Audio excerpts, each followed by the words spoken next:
Análisis feminista, donde el debate se transforma en propuestas. Hola, ¿qué tal? Bienvenidas a una nueva emisión de Análisis Feminista. Yo soy Lucía Lagunes Huerta y el día de hoy hablaremos sobre la comparecencia de México ante la CEDAW. Este evento fue un momento clave para que las organizaciones nacionales e internacionales expusieran sus preocupaciones por los altos índices, por ejemplo, de violencia contra las mujeres y los obstáculos para acceder a la justicia en México, entre varios otros temas. Y para hablar de ello nos acompaña Alejandra Rojas Pérez, consultora en política pública y economista. Además, vamos a conversar sobre el informe de desarrollo humano de las juventudes en México, en el que se destacó que la juventud mexicana enfrenta un panorama desigual en cuanto al desarrollo humano. Y para conversar de estos retos que están enfrentando las y los jóvenes, nos acompaña Isadora Zapata Escobar, coordinadora de Desarrollo e Inclusión Social del PNUD. Quédese con nosotras, les invito. Y esta semana no podía ser de otra manera. Lo compartimos ya en otro momento a través de otras emisiones. Le compartíamos que precisamente en días pasados, la semana pasada, 17 y 18 de junio en Ginebra, Suiza, pues el Estado mexicano rindió o compareció pues ante el comité de expertas de la CEDAW, que por sus siglas en inglés, en español, la Convención contra toda forma de discriminación hacia las mujeres, y precisamente hacer el balance de cómo nos va, qué significa, para dónde caminar. Pues hemos invitado, y me da mucho gusto que haya aceptado, a Alejandra Rojas Pérez. Ella es consultora en políticas públicas, además de economista. Alejandra, bienvenida, ¿cómo estás? Muy bien, con el enorme gusto de estar contigo y con tu auditorio, Lucía. Pues el gusto es mutuo, Alejandra, así que arranquemos. Terminó ya el periodo. ¿Qué significa para las mujeres mexicanas la CEDAW? Y yo te preguntaría, y que el Estado mexicano haya ido a comparecer en estos pasados días de junio. Bueno, la CEDAW, habría que decirlo, es la Convención sobre todas las formas de discriminación contra las mujeres. Es como la Declaración Universal de las Mujeres del Mundo, en donde se conforman 40 recomendaciones aproximadamente que ha hecho en distintos temas.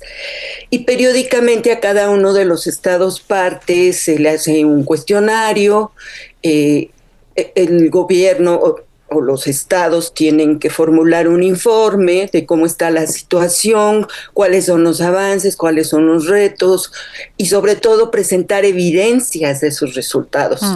Entonces es un ejercicio que para las mujeres mexicanas y las mujeres de todo el mundo, pues es una oportunidad, primero para hacer una reflexión, un balance, pero también es un mecanismo de exigencia, de exigibilidad de los derechos humanos que tenemos, ¿no?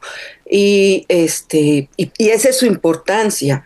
A mí dentro de todo el panorama y todos los resultados que se hicieron en este 10º informe, en la sustentación de este 10º informe, pues creo que, empezando por los positivos, lo más relevante es el ejercicio que hicieron las organizaciones feministas. Creo que para mí ese es un gran avance, porque muestra la vitalidad del movimiento feminista. Son 41 informes que han elaborado las organizaciones, que han sustentado con datos, han hecho sus propias investigaciones en estos temas, y para mí ese es oro molido, ¿no? Yo invitaría a que leyéramos estos informes. De verdad no tienen desperdicio ninguno de ellos.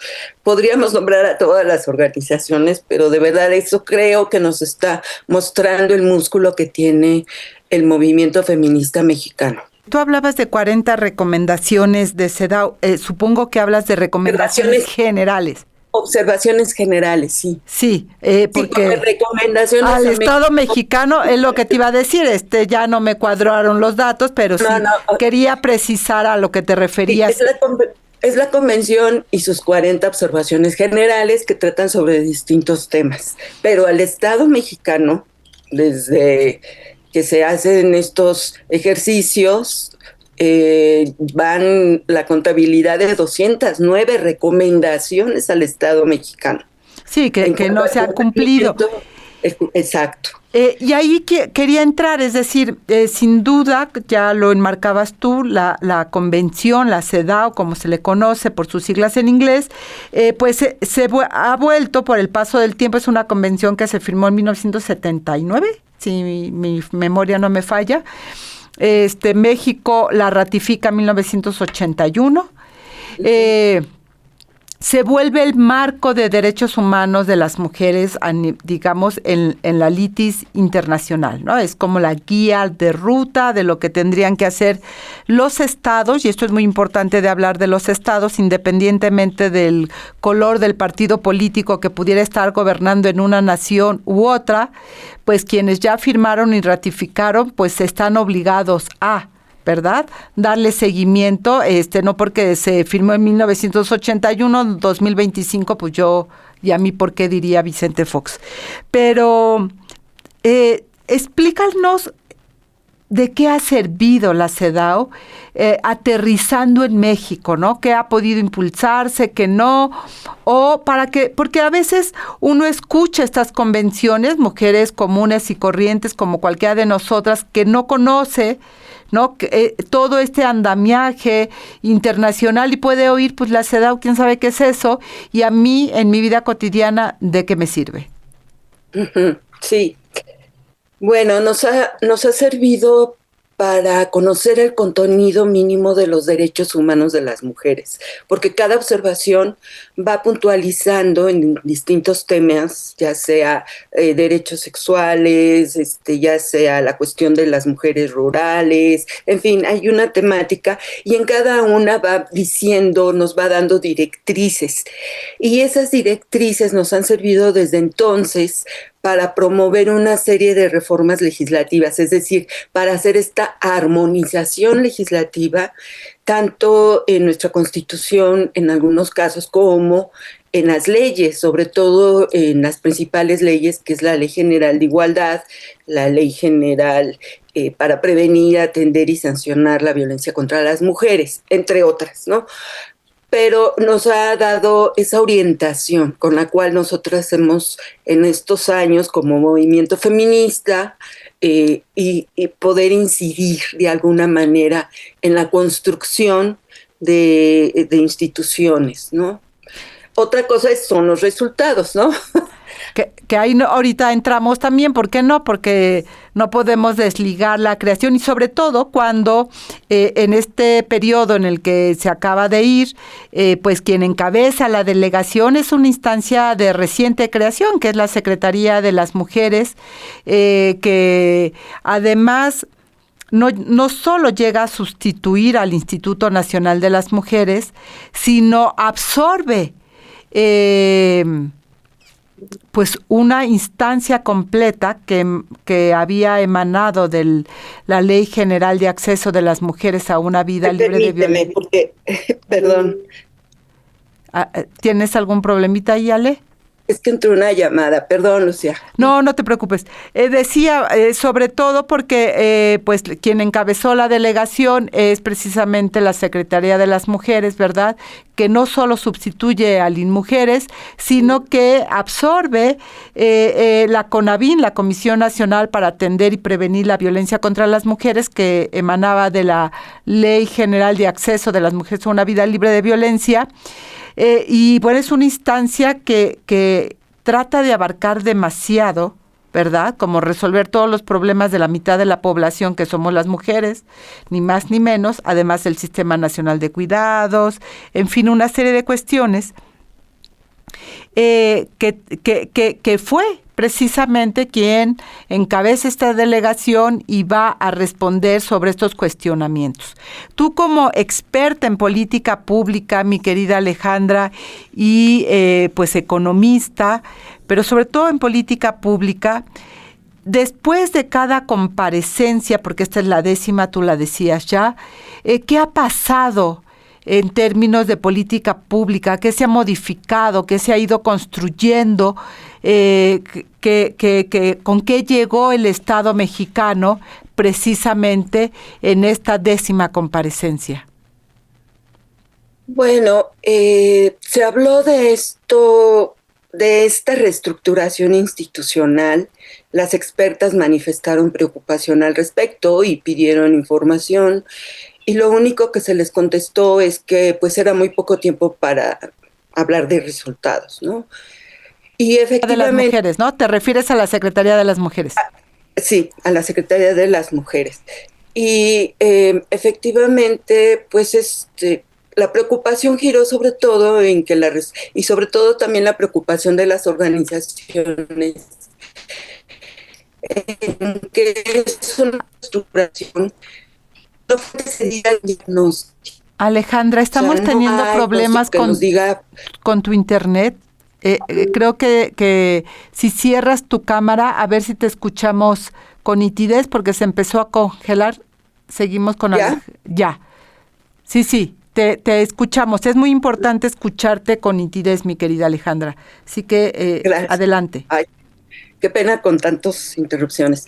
Bueno, sí te mencionaba que la preocupación de las expertas y de las organizaciones feministas iba en el sentido de que esta reestructuración institucional no se antecedió de un buen diagnóstico. O sea, no sabemos por qué este cambio y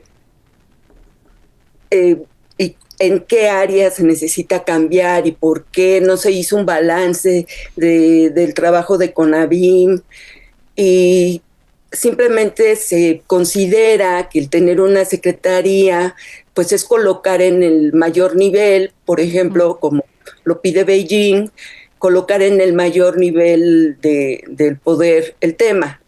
Sin embargo, esta es una discusión que ya lleva tiempo entre el feminismo de si debe ser un instituto o una secretaría.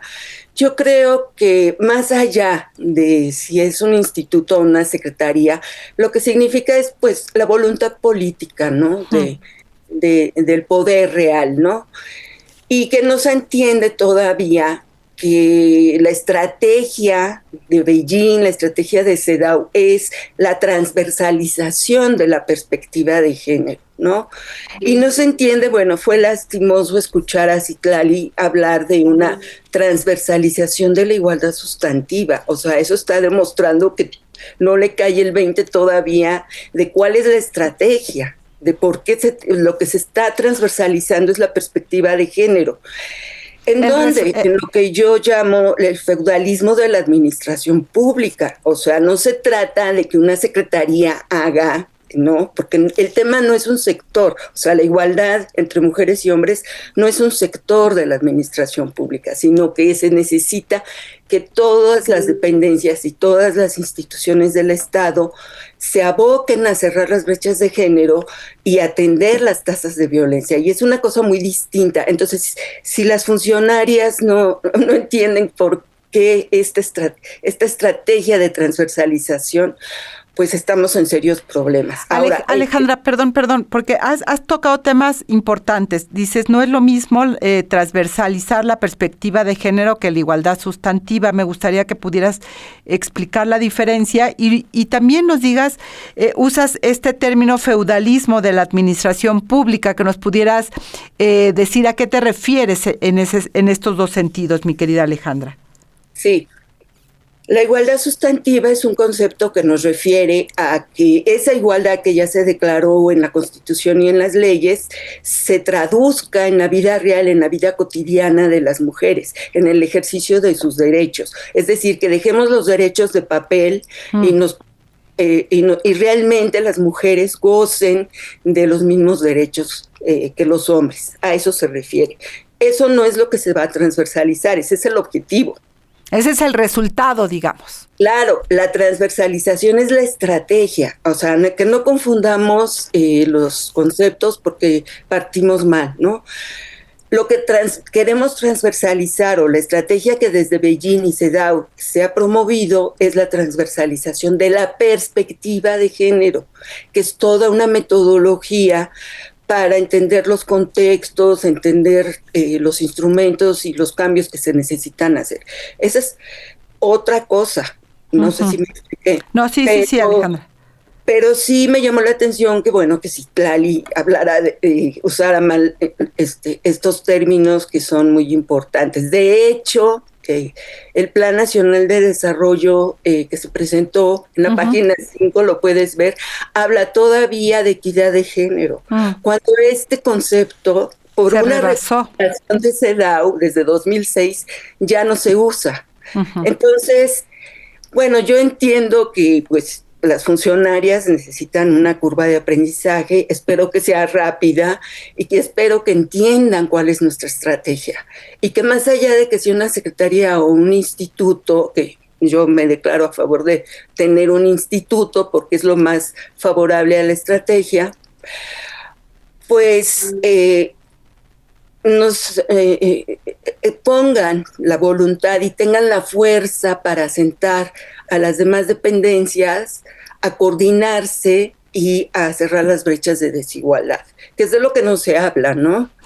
Eso fue de lo que no nos hablaron. Nos hablaron de los programas emblemáticos. Los programas sociales, la creación de la secretaría, una supuesta disminución del feminicidio, ¿verdad?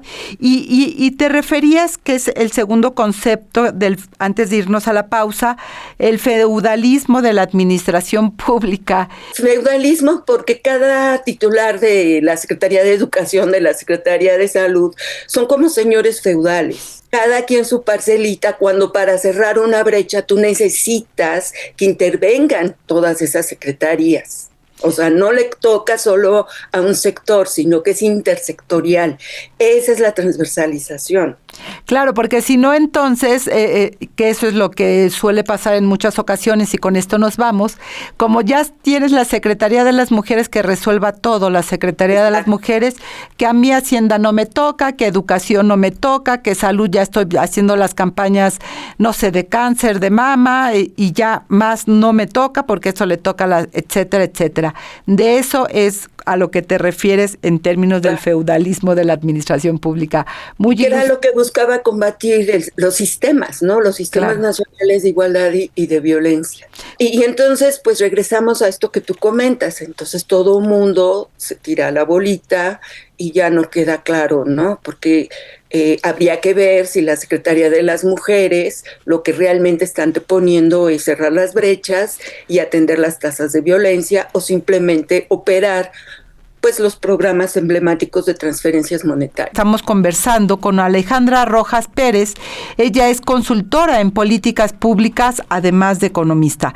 Alejandra, ya decías en el segmento anterior varias cosas que me llaman la atención y que me gustaría recuperar, especialmente por lo último que nos dice la cápsula, que una de las, señalamientos de las expertas es la falta de evidencia de resultados tangibles de las políticas que se han desarrollado en México los últimos o los 4 años que se están evaluando.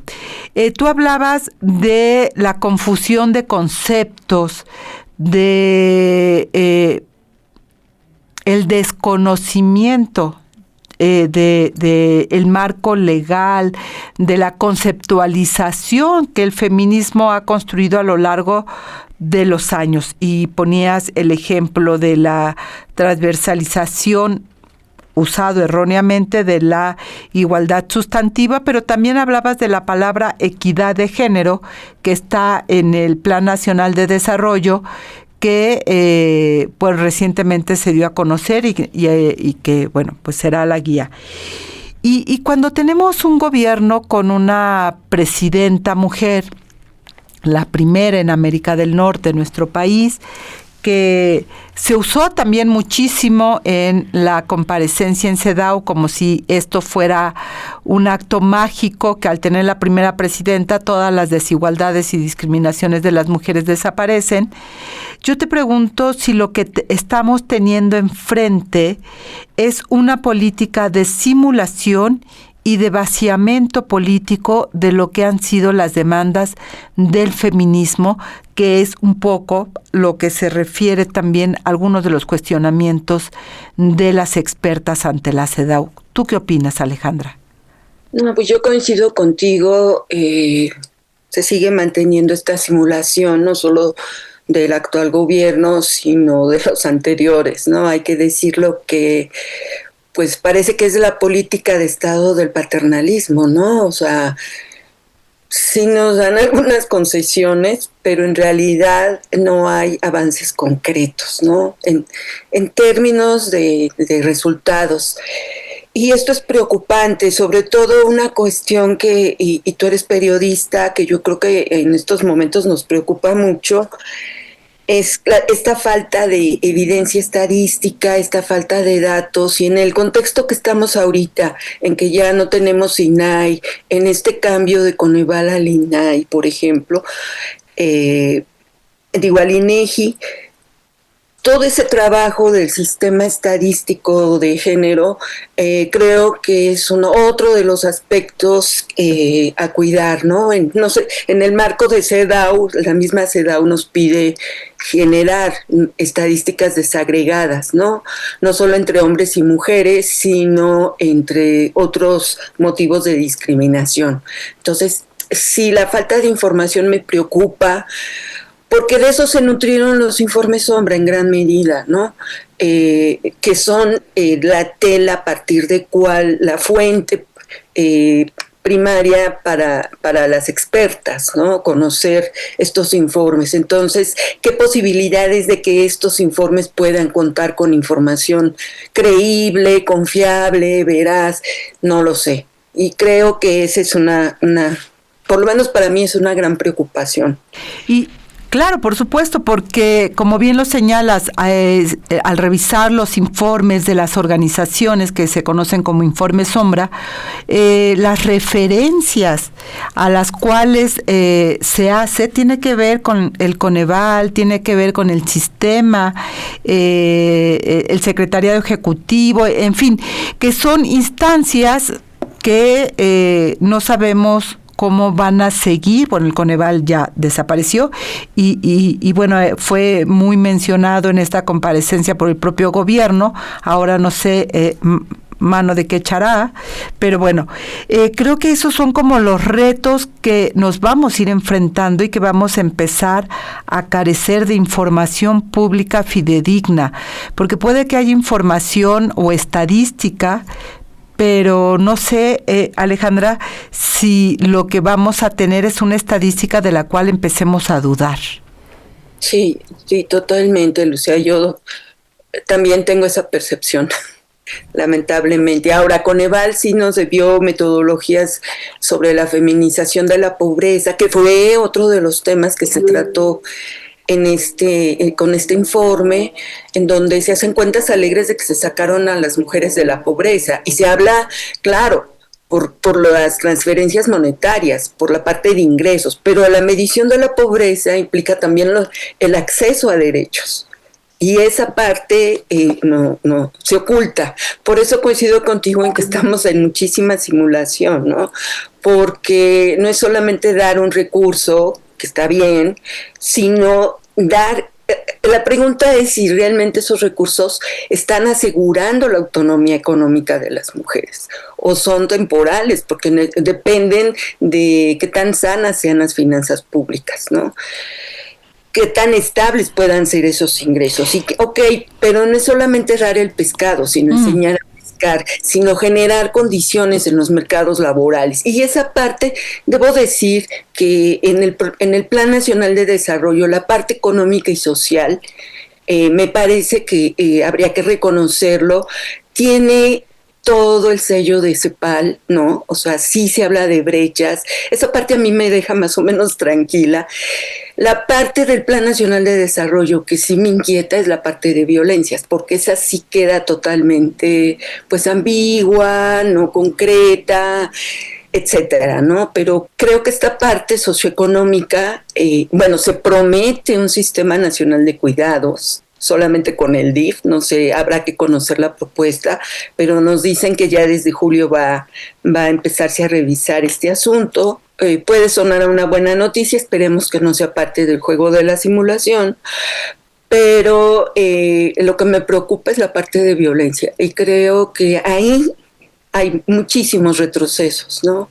Ahora que lo mencionas, Alejandra, creo que vale la pena que nos detengamos. En términos de violencias, se sigue creyendo que las mujeres vamos a detener nosotras mismas la violencia, y entonces con esta red de constructoras de la paz, creo que se llama, no recuerdo ahorita el nombre exacto de la red, que se creó con Nadine Gassman cuando estaba en el Instituto Nacional de las Mujeres, una red de mujeres, las tejedoras de la patria, efectivamente, que ya salió la convocatoria, se inscriben voluntariamente las mujeres, y pareciera ser que la política pública en materia de violencias, que es lo que tú estás colocando, Alejandra, está centrada en este tipo de redes y en la cartilla de la distribución de la cartilla de los derechos de las mujeres, como si fuera la responsabilidad de las mujeres de detener la violencia, y el Estado empieza a desaparecer de las acciones. Y me parece que ahí hay un enorme riesgo, además con un Estado, con un país como el que tenemos, con la violencia estructural que tenemos, el incremento de armas en manos de cualquier persona. Hemos visto crecer el feminicidio con armas de fuego, ¿verdad? Que lo ha estado reportando el Observatorio Ciudadano del Feminicidio, precisamente. O sea, esto me parece que es como uno de los grandes temas de los cuales el Estado mexicano se está tratando de deshacer como su responsabilidad, y dice, pues ya tengo a las constructoras de la patria o las tejedoras de la patria, que tejan ellas la paz que necesitan las mujeres. Sí, me parece, y también el Plan Nacional de Desarrollo tiene como indicador el de prevalencia de violencia contra las mujeres. O sea, se ve a las mujeres como que hay que atender a las víctimas, ¿no? Pero no se trabaja con la parte de esta masculinización de la violencia. O sea, ¿qué pasa con los generadores de violencia? Esos no se tocan. Y de hecho uno de los expertos, creo, hizo un comentario que me llamó la atención en la preocupación de la militarización, porque dicen, ya metimos algunas mujeres al ejército, y él preguntó, ¿y qué medidas especiales temporales se han hecho dentro de las Fuerzas Armadas para asegurar ese empoderamiento?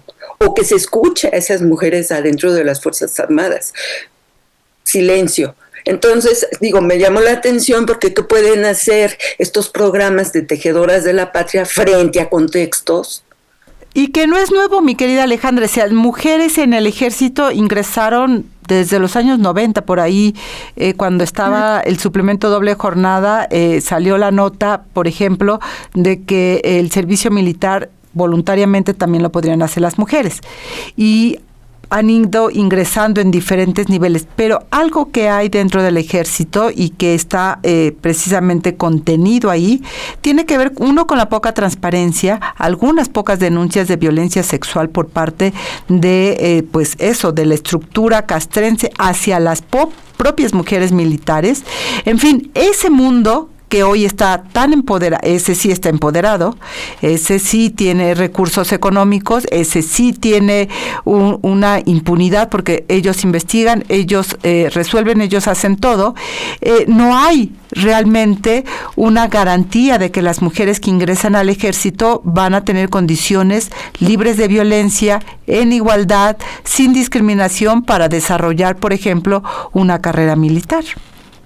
Sí, y lo estamos viendo ya con denuncias, ¿no? De de generales y militares que abusan sexualmente y laboralmente de ellas, ¿no? A eso se refería el experto de CEDAW y de ahí no se dice nada, ¿no? ¿Qué más habría que decir de este proceso de la CEDAW cuando llegan las recomendaciones, mi querida Alejandra? Pues estamos en espera de eso. Insisto, son 209 recomendaciones. Se han asegurado en algunos medios, por ejemplo en CIMAC y en otros, pues que el Estado mexicano reprobó, ¿no?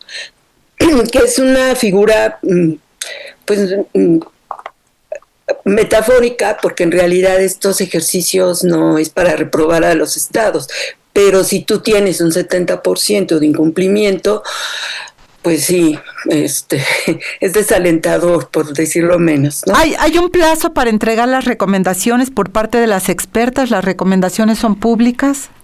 Sí, perdón. La oficina del Alto Comisionado las da a conocer en su sitio web, la misma ONU Mujeres, aquí por ejemplo la Cátedra UNESCO también las sube, en fin, sí se publican, y bueno, habrá que ver. De hecho, la camarada Gloria Ramírez señaló que se iba a hacer un semáforo de cumplimiento, ¿no? Lo cual me parece que está muy bien. Y perdón, Alejandra, antes de que nos vayamos, porque ya nos quedan 2 minutos, leía yo en La Jornada, en el periódico La Jornada, que hay un compromiso con las organizaciones de crear una mesa de evaluación, de seguimiento, una vez que emitan las recomendaciones. ¿Tú sabes algo más sobre esta mesa que iniciará, cuándo, a qué horas, en dónde? No tengo idea. Habrá que esperar eso. Otra cosa que sí también me gustaría, si me lo permites. Un minutito. Uh-huh. Igual que, por ejemplo, con Citlali, la funcionaria de violencia de la secretaria Ingrid Gómez también cometió ahí un desliz, porque empezó a hablar de que se debe de trabajar en las brechas de género. A ella le toca el tema de violencia y ahí no hay brechas de género, ahí hay tasas de violencia. Entonces, es parte de este aprendizaje de las funcionarias de la Secretaría de Mujeres, que esperemos pues, pronto entiendan, ¿no? Me preocupa más lo de Ingrid, perdón que te interrumpa, me preocupa más lo de Ingrid porque ella viene de CONAVIN, entonces se supone que sería la experta, ¿no? Y por tanto está ahí en ese carácter porque trae el expertise de la CONAVIN, imagínate nada más. A ella le tocan las tasas de violencia. Claro, pero ella venía de la CONAVIN, ella era funcionaria de CONAVIN, entonces sí, creo que ahí hay todo temas, no solamente tienen que aprender las nuevas, sino pues volver a revisar a las que ya estaban. Mi querida Alejandra, muchísimas gracias, Alejandra Rojas Pérez, por estar esta mañana aquí con nosotras. Pues se nos ha agotado el tiempo, te agradezco muchísimo que hayas estado aquí con nosotras. No, al contrario, Lucía, y ojalá que estos ejercicios se mantengan. Con muchísimo gusto, los micrófonos siempre están abiertos. Y vamos a cambiar un poco de enfoque, pero vamos a seguir en el ámbito internacional. Ya hablábamos de la comparecencia del Estado mexicano ante la CEDAW, pero en días pasados se presentó un informe muy interesante que se llama Informe de Desarrollo Humano de las Juventudes en México.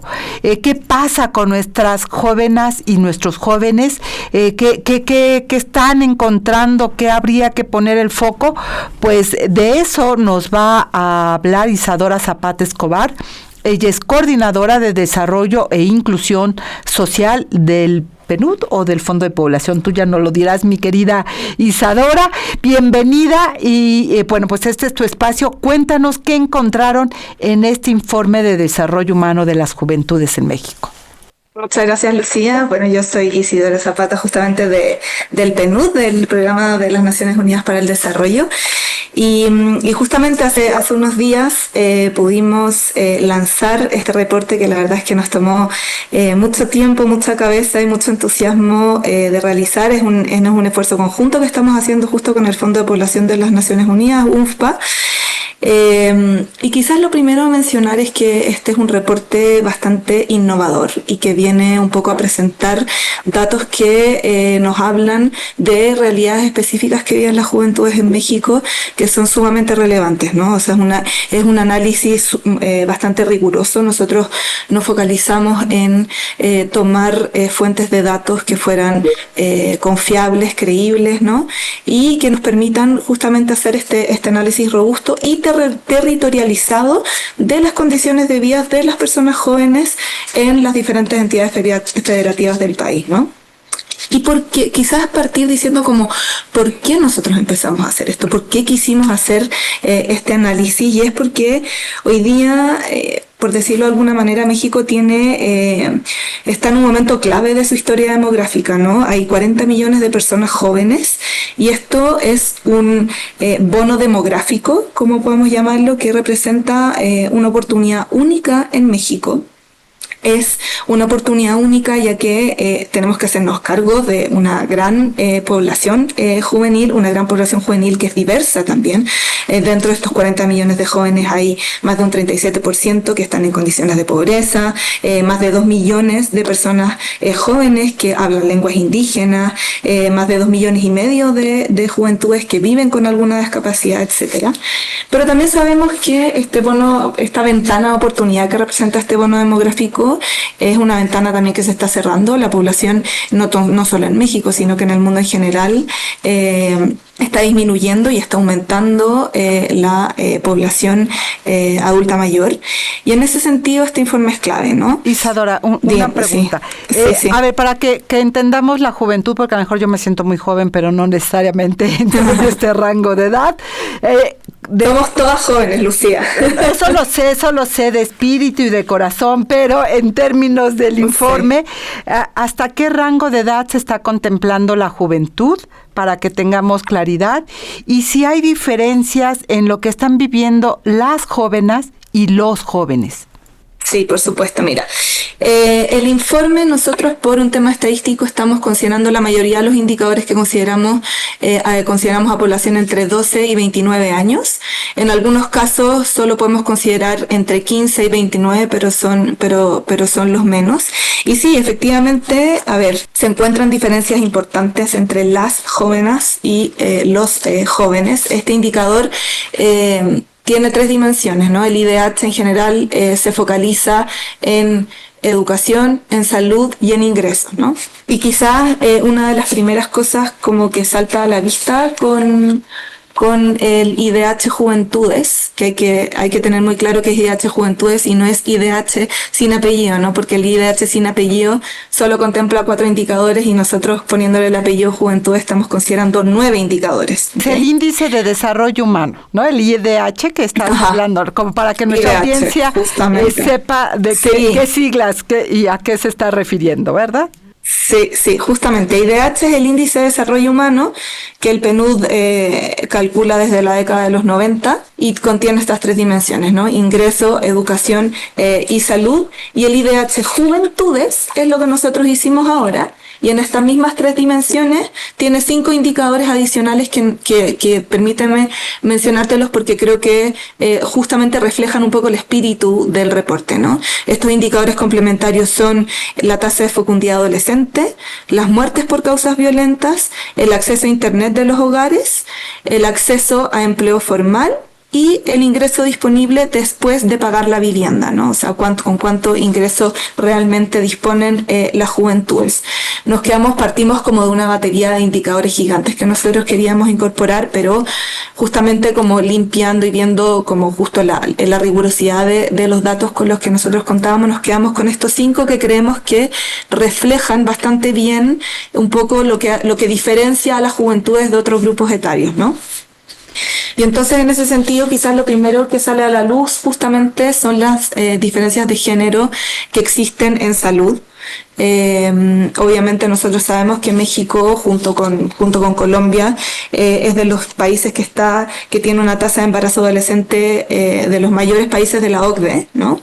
Y esto se refleja en ILH Juventudes, porque estamos viendo tasas de fecundidad adolescentes que justamente reflejan desigualdades de género que están profundamente arraigadas en la sociedad mexicana, vinculadas mucho con la falta de acceso a información, la falta también de acceso a servicios de salud sexual y reproductiva, también mucho con la persistencia y cuán anclados están los estereotipos de género que se asignan a las mujeres, el rol de madres y desde edades muy tempranas, ¿no?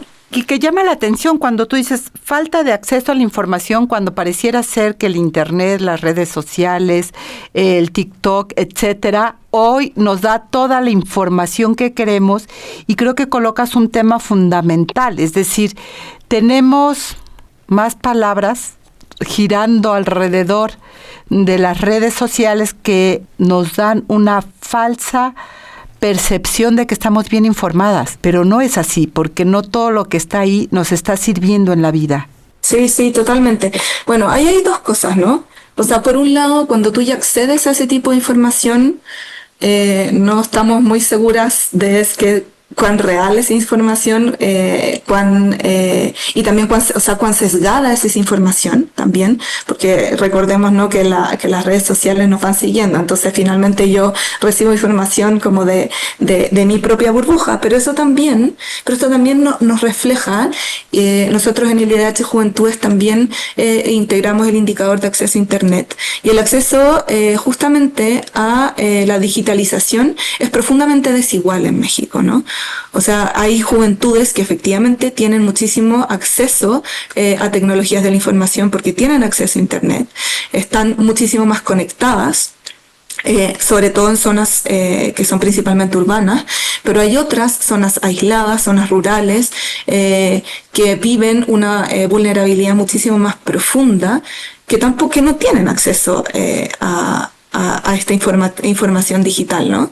Y eso también da cuenta de desigualdades estructurales muy profundas que también impactan en las brechas de género, ¿no? Pensando en este índice, en este informe que ustedes hacen tan importante, y hablabas del bono demográfico que enfrenta a 40 millones de personas jóvenes, no es cualquier cosa. ¿Qué habría que mirar en términos de política pública?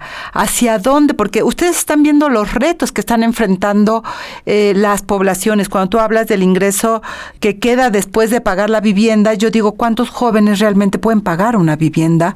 Cuando, por ejemplo, en esta Ciudad de México, digamos, difícilmente puedes pagar, dependiendo, es decir, por eso se van a las orillas de las ciudades, a la zona conurbada, porque es además el fenómeno de la gentrificación, en fin, una serie de factores va alejando a las juventudes en materias de derecho, pues a esos derechos, ¿verdad? Al esparcimiento, a la diversión, a la vivienda, a la educación, a elegir el número y el espaciamiento de sus hijos, en el caso de las mujeres, en fin, ¿qué retos están enfrentando los jóvenes en cosas más concretas, ¿no? Que tendrían que estar mirando quienes gobiernan, no solo en términos federales, sino en entidades federativas. Sí, bueno, esa es la gran pregunta, ¿no? Y solo como comentario al margen, justamente la dificultad de acceso en ciudades como la Ciudad de México a vivienda que sea pagable, digamos, hace que se marginen. Cuando se marginan hay menos acceso a empleos formales, en fin, y así se va generando como una cadena de desafíos que unos van empeorando a los otros, ¿no? Menos acceso a educación, menos acceso a información, menos acceso a Internet y así, ¿no? Vamos sumando en el fondo las vulnerabilidades, y al final del día creo que uno de los mensajes clave y lo que busca también transmitir este informe de IDH Juventudes es que lo primero es que hay que avanzar hacia políticas integrales de juventudes, ¿no? Que no solo respondan a hechos y desafíos aislados, que no sea solo una política educativa, que no sea solo una política de empleo, sino que haya esta mirada intersectorial, ¿no? Es decir, los desafíos que enfrentan tanto las juventudes como otros grupos etarios, las mujeres también jóvenes, ¿no?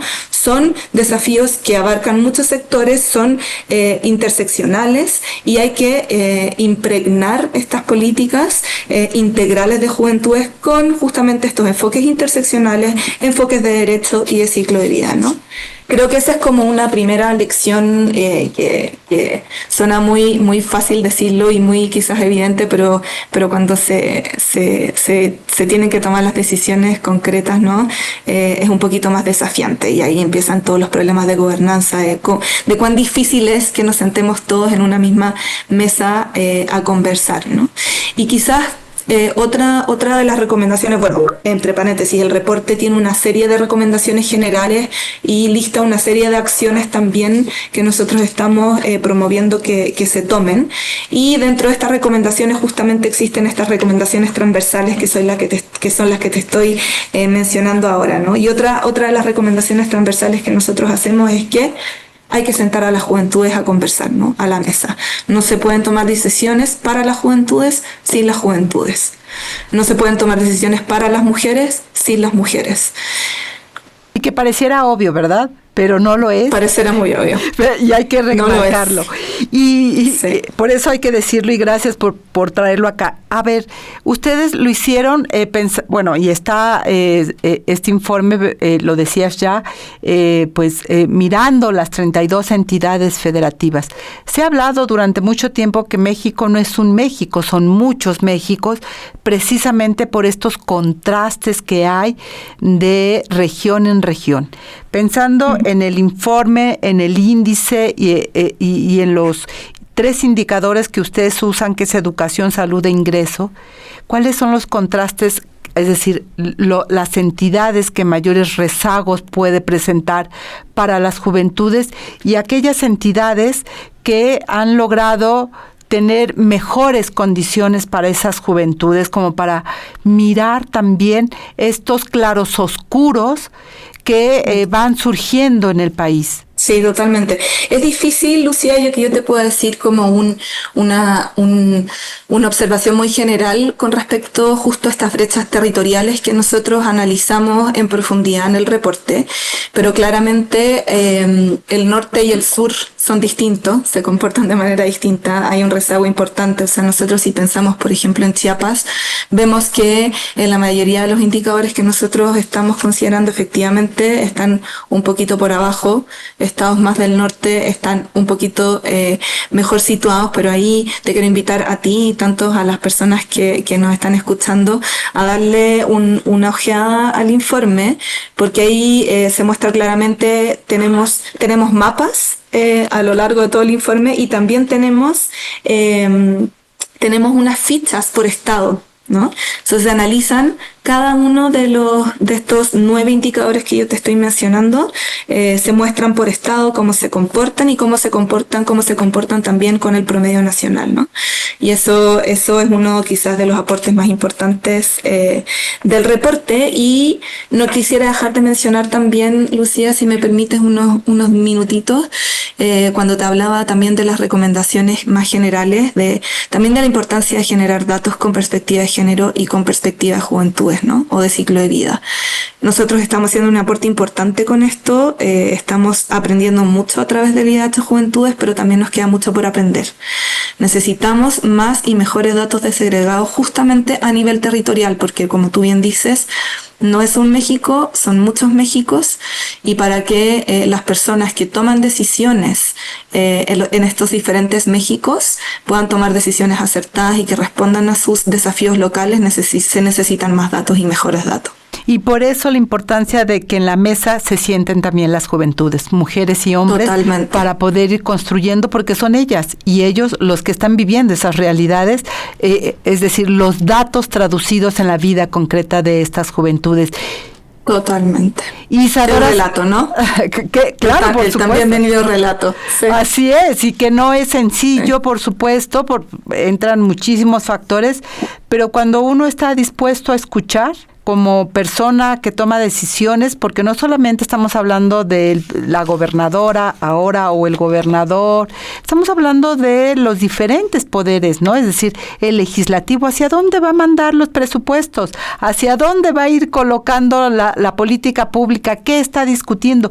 Y en un país que ya le echaremos el ojo, invitamos también a nuestra audiencia, ya está la liga ahí en el chat del Facebook para que pueda conocer el informe. En un país con una violencia como la que estamos teniendo, para estos 40 millones de jóvenes, de mujeres y hombres, eso implica otro México que para mí, por ejemplo, no estaba en mi juventud y que tenemos que aprender a vivirlo de otra manera y no creer que porque lo que yo viví, ahora los jóvenes lo tienen que vivir o viceversa, son realidades distintas, y aprender a oír y escuchar y poder construir de la mano me parece fundamental. Isadora. Totalmente, no puedo estar más de acuerdo con tus palabras, Lucía, creo que no lo podría decir mejor, así que sí, totalmente. Así que está la invitación para que pueda ver el informe, hay que entrar, yo creo que podemos hacer muchas lecturas de ese informe y también como sociedad, pues saber de qué México estamos hablando. Isadora Zapata, muchísimas gracias por estar esta mañana aquí con nosotras, claro que vamos a visitar el informe, lo vamos a leer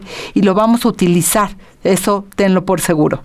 Muchísimas gracias, Lucía, por la oportunidad de compartir esto, y sí, dejo invitadas a todas, a todos y a todas a que puedan mirarlo y aprender un poquito más.